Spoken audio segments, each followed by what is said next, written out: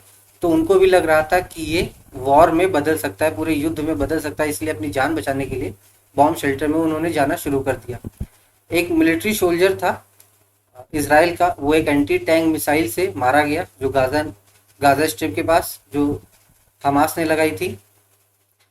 Conflict हर area से आ रहे हैं, कई सारे शहर हैं जो इसराइल में जहाँ पे दंगे शुरू हो गए हैं, जहाँ पे अरब्स और इजरायली लोग एक साथ रह रहे थे। वहाँ पे सिनोगस और ये बिजनेसेस जो हैं, सिनोगस बेसिकली जहाँ पे यहूदियों का मंदिर, जहाँ पे यहूदी पूजा करते हैं अपनी, तो इन एरियाज को टारगेट किया जा रहा था फिलिस्तीनियों के द्वारा। इजरायली पुलिस ने कर्फ्यू लगा दिया है, कई जगह इमरजेंसी घोषित कर दी गई है क्योंकि दंगे ज़्यादा ना भड़क पाए। ये आप देख रहे हैं, ये उनका आयरन डोम सिस्टम है। आयरन डोम सिस्टम एयर डिफेंस सिस्टम है। अभी यहाँ से वो मिसाइल दाग देता है, अगर कोई आसमान से, जैसे हमास ने कोई अपनी तरफ से रॉकेट छोड़ा इसराइल के ऊपर, तो ये जो इनका सिस्टम एयर डिफेंस सिस्टम उसे हवा में ही मार गिराएगा और शहर तक पहुँचने नहीं देगा। ये फुल आप मैप देख सकते हैं, तो ये जो डार्क ब्राउन कलर में रीजन है वो है फिलिस्तीन रीजन। आप राइट साइड में भी देख सकते हैं, ये फिलिस्तीन वेस्ट बैंक वाला रीजन और ये है गाजा स्ट्रिप। तो गाजा स्ट्रिप से फायरिंग हो रही थी मेन लैंड ऑफ इसराइल में, जैसे तेल अवीव, लोड, और यहाँ पे दंगे भी, जैसे ये लोड में ये जो शहर है यहाँ पे दंगे भड़के थे। अब ये वायलेंस हुआ क्यों, एक्चुअली शुरुआत कहाँ से हुई? तो जैसे हमारे इंडिया में अभी तक राम मंदिर विवाद था जिसपे दो समुदाय एक साथ अपना हक जमा रहे थे, उसी तरह सेम एक एरिया है, ये आप देख सकते हैं टेम्पल। तो इस टेम्पल पे बोथ, मतलब क्रिश्चियन भी, बोथ क्या, तीन लोग, क्रिश्चियन भी, यहूदी भी और मुस्लिम, तीनों अपना हक जमाते हैं। इसे जो मुस्लिम बोलते हैं हरम अल शरीफ और यहूदी जो बोलते हैं इसे टेम्पल माउंट बोलते हैं। तो इसराइल बेसिकली हमास ने ऐसा बोला था कि इस एरिया से, अब ये जो आप दीवार देख रहे हैं यहाँ पे जो यहूदी लोग जो है, इसराइल के लोग, वो इस दीवार की पूजा करते हैं। तो हमास ने बोला था कि आप लोग इस एरिया से, यहाँ से अपनी पुलिस हटा लीजिए, क्योंकि अभी रमज़ान का महीना भी शुरू हो गया था, तो मुस्लिम लोग वहाँ पे ज़्यादा आ रहे थे, जिसके कारण और इजरायली पुलिस के कारण उनको थोड़ी दिक्कत हो रही थी। इसराइल ने जब ये नहीं किया तो फिर क्या हुआ कि फ़लस्तीन पुलिस और इसराइल पुलिस के बीच में झड़प हो गई, जिसके रिजल्ट में जो हमास ग्रुप था उन्होंने रॉकेट छोड़ने शुरू कर दिए इसराइल मेन लैंड पे। तो ये था पूरा मामला कि ये वायलेंस एक्चुअली स्टार्ट कहाँ से हुआ। ये है टेम्पल ऑफ माउंट और हरम अल शरीफ, ये पूरी क्लियर इमेज है और यहाँ पे आप एक्चुअल मैप देख सकते हैं। तो ये था टेम्पल और हरम अल शरीफ, डोम ऑफ रॉक, ये वो दीवार है वेस्टर्न वॉल जहाँ पे यहूदी पूजा करते हैं। यहाँ पे जो अब ये कई सारे क्वार्टर में डिवाइड किया गया है, 4 क्वार्टर में, ताकि आपस में लोगों का झगड़ा ना हो। ये मुस्लिम एरिया, ये क्रिश्चियन एरिया, ये अर्मेनियन एरिया और ये ज्यूइश एरिया। अब इसी एक जो मंदिर है, इसी मंदिर को लेकर पूरा झगड़ा, पूरा विवाद चल रहा है।